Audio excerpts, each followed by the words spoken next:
In this video, we are going to see through the graph that how path dependence of work and heat. What in short we say that work and heat both are path functions, means they depend upon the path or the route that a system uses to move from initial to final state. For that, let us go for work first.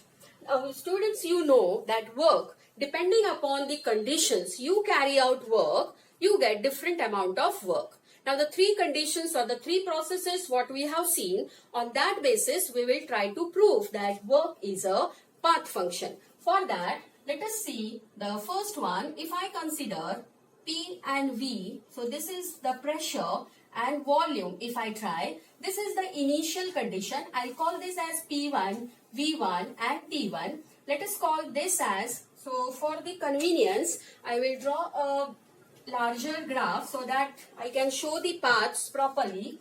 So this is your volume, and if I say this is the final state, that is P2, V2 and T2. Let us consider the first path where the system is moving from this to this. I call this as path 1. Now what the system is, when the system is moving from the initial state to the final state, it is using path 1. Now what is that path 1? Here I call this as vacuum. What do you think the work will be? If you know the reaction that or the equation, W is equal to minus P external delta V. If I say the work is done in vacuum, means the pressure will be 0 and therefore no work will be done. So here the work will be 0.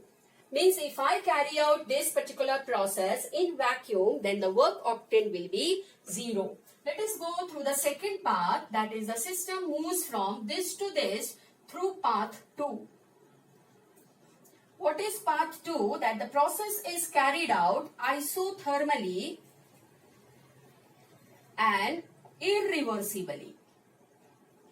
Means under a constant pressure, then W will be equal to minus P external delta V. So this much amount of work will be obtained. Let us see the third path. If a system changes from this to this and it reaches to this, but now the path 3 what is used here is isothermally, but now the process is reversibly, then the work obtained will be maximum, that is minus 2.303 nRT log to the base 10 of V2 by V1 or P1 by P2.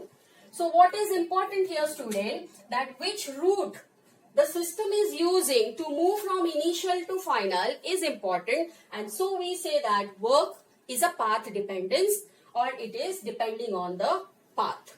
It is a path function. If I carry out work in vacuum, no work will be obtained. If I carry out the work isothermally and irreversibly, then the work obtained will be a product of P external and change in volume. While if I do the same work under isothermal and reversible conditions, then the work obtained will be maximum. Let us see about heat now. As I said, heat is also a path function. Now, if I carry out the particular reaction in two different ways, then I can say that heat is also a path function. For that, I am starting from this initial, say P1, V1 and T1, and the final here is P2, V2 and T2. If I carry out the process from here to here and here to here in two different ways. Now, what are the two different ways, student? This is the path 1 what I use, and this is path 2 what we use. Now, the first path what we use is isothermally.